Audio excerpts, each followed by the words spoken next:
Salam sejahtera kepada semua guru di daerah Baram. Ini adalah perkongsian pelaporan pelaksanaan pengajaran dan pembelajaran di rumah Negeri Sarawak. Untuk makluman, borang pelaporan ini dihasilkan oleh Jabatan Pendidikan Negeri Sarawak untuk tujuan pelaporan peringkat kebangsaan.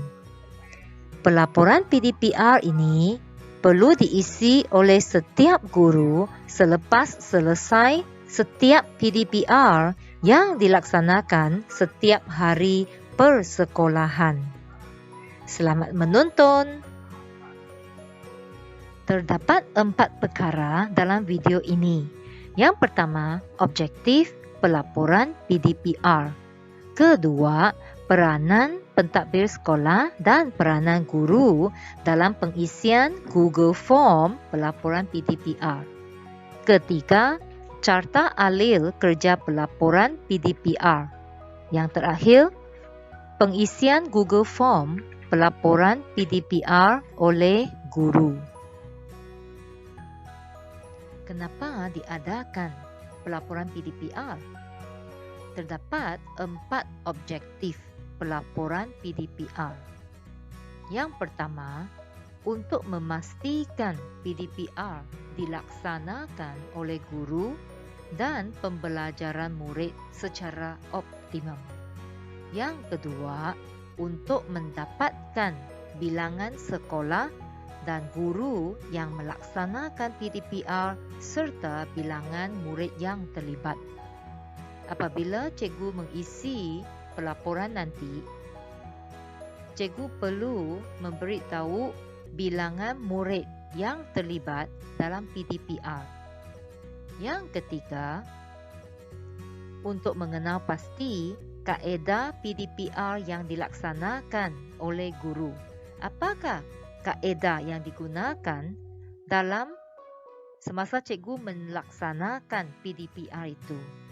Yang keempat,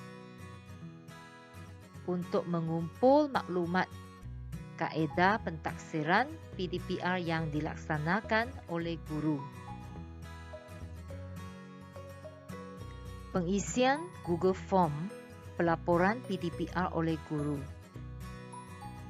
Kita bincangkan peranan pentadbir sekolah terlebih dahulu. Terdapat 3 peranan pentadbir sekolah. Yang pertama, pentadbir sekolah perlu memastikan semua guru diberi penataran pengisian Google Form pelaporan PDPR. Peranan yang kedua, pentadbir sekolah perlu memantau pengisian harian Google Form pelaporan PDPR guru. Bermaksud setiap hari pentadbir sekolah perlu memantau pengisian oleh setiap guru lah. Okey, yang ketiga, pentadbir sekolah perlu menghantar Google Form yang lengkap diisi oleh guru kepada PD, Pejabat Pendidikan Daerah setiap hari. Mari kita melihat peranan guru. Yang pertama, guru perlu mengisi Google Form menggunakan email ID delima sahaja, iaitu email yang ada bermula dengan G, kemudian nombor alias.moe-dl.edu.my. Gmail ataupun email lain tidak dapat mengisi Google Form yang disediakan. Manakala untuk guru ganti pun sama, perlu gunakan moe-dl.edu.my. Temporary ID telah disediakan oleh pihak KPM untuk setiap sekolah. Terdapat 5 ID guru temporary yang boleh digunakan oleh guru ganti. ID bagi guru ganti ditentukan oleh pentadbir sekolah. Peranan yang kedua, guru perlu mengisi Google Form setiap kali selesai PDPR. Sebaik sahaja anda selesai PDPR, anda boleh terus isi Google Form pada setiap hari. Ini merupakan carta alil kerja pelaporan PDPR. Langkah pertama, Kementerian Pendidikan Malaysia menatarkan kaedah pengisian pelaporan kepada Jabatan Pendidikan Negeri. Pada 16 hari bulan November, Jabatan Pendidikan Negeri Sarawak telah menatarkan pengisian pelaporan dan pemantauan kepada semua pejabat pendidikan daerah di Sarawak. Pada 17 hari bulan November, perbincangan pelaporan PDPR JPN bahagian teknikal telah diadakan bersama semua PPD di Sarawak.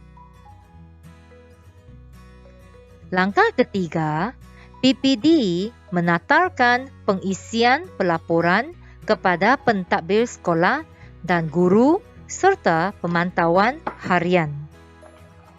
Video ini merupakan langkah yang ketiga.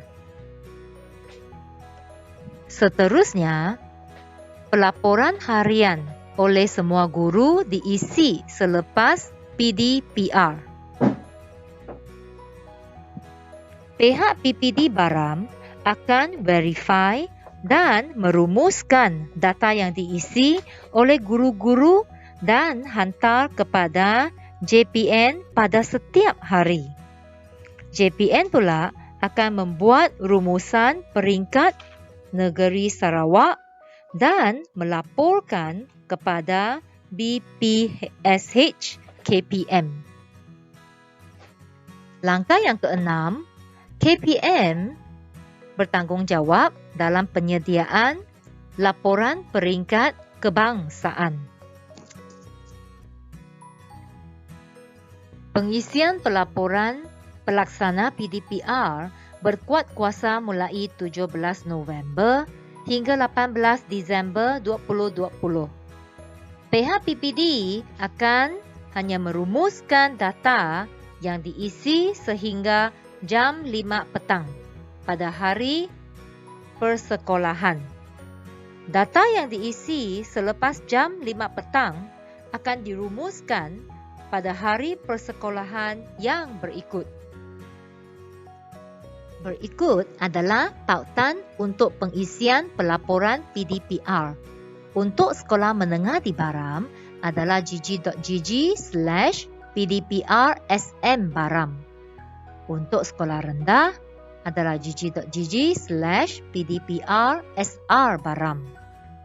Untuk mengisi borang ini, cikgu mesti menggunakan email ID Delima sahaja. Sistem tidak akan menerima email selain daripada email ID Delima. Selepas anda masuk ke dalam borang dengan berjaya, ini adalah paparannya. Ruangan yang pertama, isi ruang email address. Email address yang digunakan adalah email ID Delima, iaitu bermula dengan G-nombor alias.moe-tl.edu.my. Untuk kod sekolah, pengetua dan guru besar diingatkan untuk memaklumkan kod sekolah masing-masing kepada semua guru. Guru-guru perlu memastikan kod sekolah yang tepat diisi. Kod sekolah yang diisi mesti bermula dengan 3 abjad huruf besar dan diikuti 4 angka. Pengisian kod sekolah adalah tanpa jarak. Contohnya, YBB huruf besar tanpa jarak 4359. Seterusnya adalah nama guru. Dalam nama guru, sila isi dengan semua huruf besar. Didapati guru yang mengisi semalam ada yang tidak menggunakan huruf besar. Okey, saya berharap semua guru mematuhi arahan ini dan sama seperti kad pengenalan. Itu nama penuh lah. Guru perlu isi nama penuh dengan huruf besar yang sama seperti dalam kad pengenalan. Untuk kelas, pilih daripada pilihan yang diberi. Contohnya, cikgu ada ajar tingkatan 1A dan tingkatan 1B. Walaupun tingkatan 1A dengan tingkatan 1B adalah dua kelas berbeza, cikgu masih isi tingkatan 1 sahaja. Boleh faham ya? Okey, seterusnya adalah subjek. Subjek, anda boleh pilih daripada pilihan yang diberi. Kalau tidak ada, sila maklumkan kepada kami. Saya rasa semua mata pelajaran yang anda mengajar di sekolah sudah ada dalam subjek list ini. Kalau tidak ada, baru anda bagi tahu kami lah.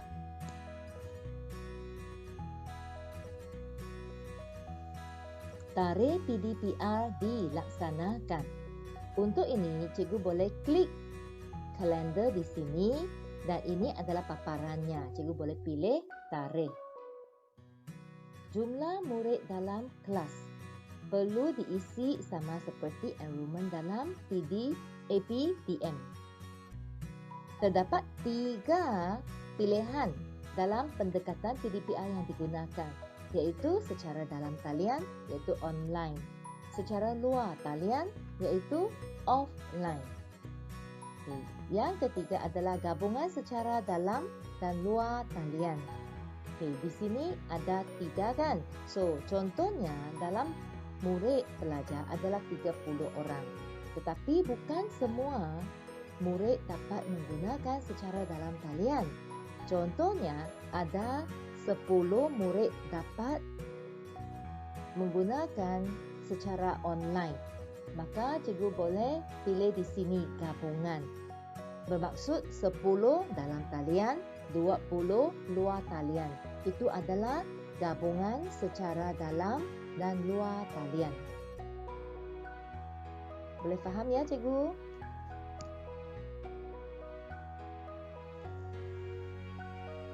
Bilangan murid atau pelajar yang mengikuti PDPR secara dalam talian. Okey, untuk ruangan ini, cikgu hanya perlu isi bilangan sebenar. Guru menggunakan pendekatan dalam talian atau gabungan secara dalam dan luar talian. Isikan sifar jika guru menggunakan pendekatan PDPR secara luar talian. Macam contoh tadi, ada 10 murid adalah dalam talian, 20 murid secara luar talian. Maka di sini anda boleh isi 10. Seterusnya, aplikasi PDPR yang digunakan. Sila pilih yang dominan sahaja. Contohnya di sini, WhatsApp, Kahoot, Quizzes, Telegram, Google Classroom, Microsoft Teams yang diberi. Cikgu boleh klik di sini. Contohnya, kalau ada cikgu menggunakan beberapa aplikasi. Contohnya lah, cikgu guna WhatsApp, cikgu guna Quizzes. Okay, mana satu yang dominan? Cikgu pilih yang dominan sahaja.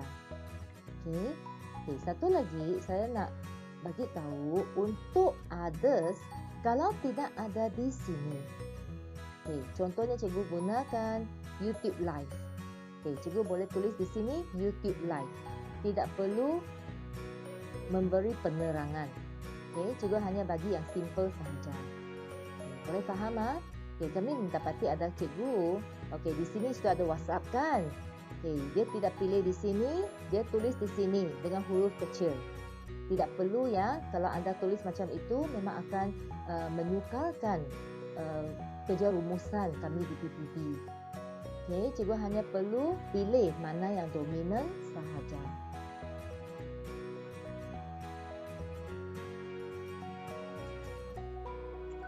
Okay, bilangan murid atau pelajar yang mengikuti PDPR secara luar talian. Okay, ini adalah luar talian ya. Okay, macam contoh tadi, ada 30 murid, 10 dalam talian, 20 luar talian. Maka cikgu boleh isi di sini 20 dalam ruangan dalam ruangan your answer ini 20. Okay, isi bilangan sahaja. Kalau cikgu tulis teks kah apakah tidak akan diterima.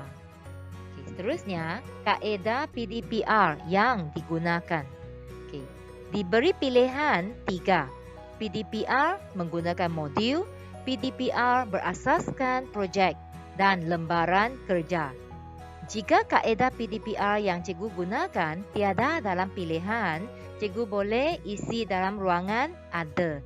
Cikgu isi simple saja, tidak perlu buat karangan di sini.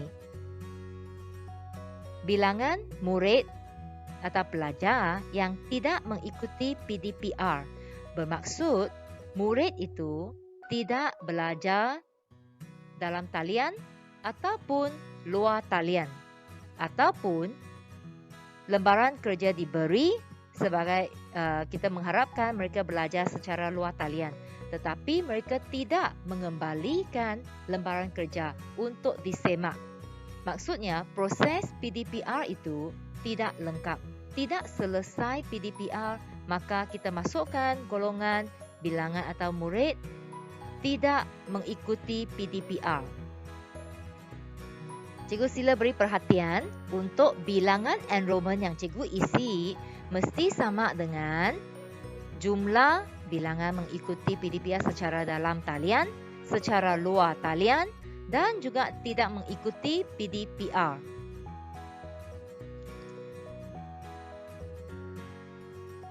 Kami sediakan beberapa contoh cara mengisi. Dalam situasi satu ini, guru A mengajar seperti berikut. Pukul 8 hingga 9 pagi, cikgu mengajar sejarah kelas 4A untuk 30 murid.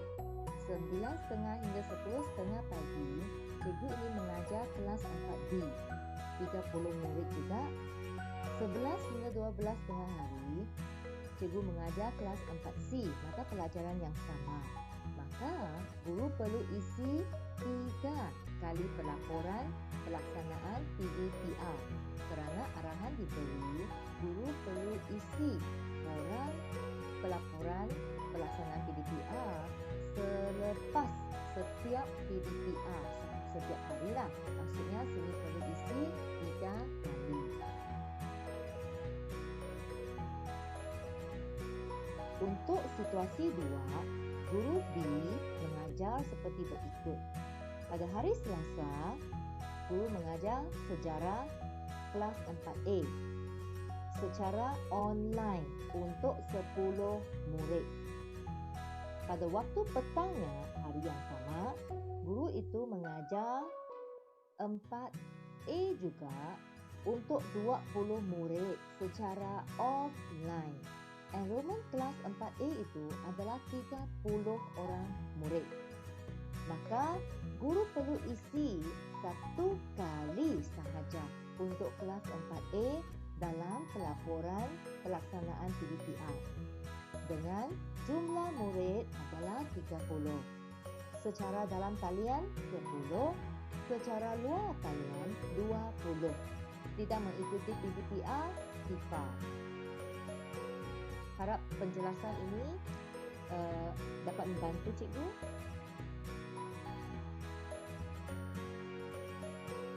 Dalam situasi 3 ini, enrollment kelas masih 30 murid. Pada hari Jumaat 20 November, guru telah menghantar lembaran kerja kepada 25 murid. Pada hari Jumaat ini, sebab lembaran kerja hanya dihantar, tiada PDPR kan, maka tiada pengisian untuk laporan pelaksanaan PDPR. Pada hari Selasa 24 November, pukul 8 hingga 9 pagi, guru itu mengajar kelas 2A untuk 5 orang murid secara online. Maka pada 24 November, guru perlu isi pelaporan pelaksanaan PDPR. 1 kali pengisian sahaja. Jumlah murid 5, secara dalam talian 5, secara luar talian 0. Tidak mengikuti PDPR 0. Manakala 27 November, iaitu hari Jumaat seterusnya, ada 10 murid menghantar balik lembaran kerja untuk disemak. 15 murid tidak menghantar balik lembaran kerja walaupun cikgu sudah menunggu. Tiada juga mereka hantar. Maka di sini cikgu perlu isi 1 kali dengan jumlah murid 25 kerana 25 kerja sudah dihantar kepada murid. Secara dalam talian, sebab tidak melibatkan dalam talian, maka diisi 0. Secara luar talian adalah 10. Kenapa 10? Kerana murid ini ada selesai PDPR itu. Jika murid hanya menerima lembaran kerja tetapi tidak selesai dan hantar balik untuk cikgu semak, itu tidak bermaksud PDPR dilaksanakan. Hanya murid yang menghantar balik kerja dikira ada PDPR. Maka murid yang tidak menghantar balik lembaran kerja selama 15 murid ini kita isi sebagai tidak mengikuti PDPR selama 15 murid.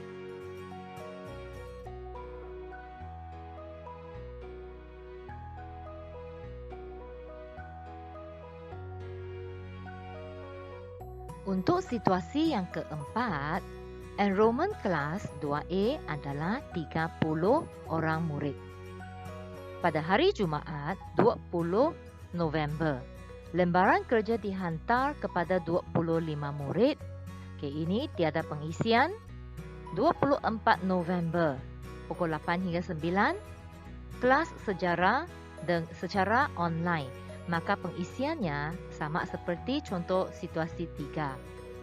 Jumlah 5, dalam talian 5, luar talian 0, tidak mengikuti 0.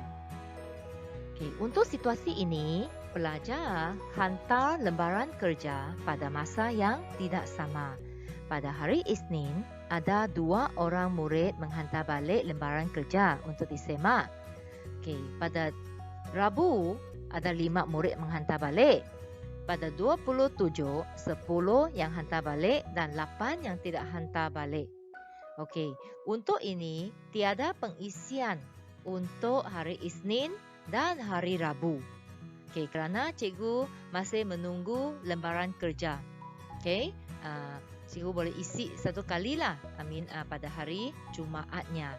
Baru cikgu isi jumlah 25. Yang hantar itu luar talian adalah 10. Maksudnya ada selesai proses PDPR. Dan tidak mengikuti PDPR terdapat 8 murid. Saya berharap cara contoh pengisian ini dapat membantu cikgu. Kalau cikgu tidak faham, boleh tanyalah kami di PPD. Untuk kaedah pentaksiran bilik darjah, itu PPD, secara dalam talian dijalankan semasa PDPR. Cikgu boleh pilih mana-mana yang disenaraikan. Yang disenaraikan ada pemerhatian, PPD secara pemerhatian, PPD secara penulisan, secara lisan dan tidak melaksanakan PPD. Untuk kaedah pentaksiran PPD secara luar talian pula, pilihannya adalah sama, secara pemerhatian, secara penulisan, lisan dan tidak melaksanakan PPD. Untuk ruangan ada, kalau ada selain daripada pilihan yang diberi, cikgu boleh isi di sini. Cikgu isi secara simple dan tidak perlu buat karangan. Isu pelaksanaan PDPR. Terdapat beberapa pilihan di sini.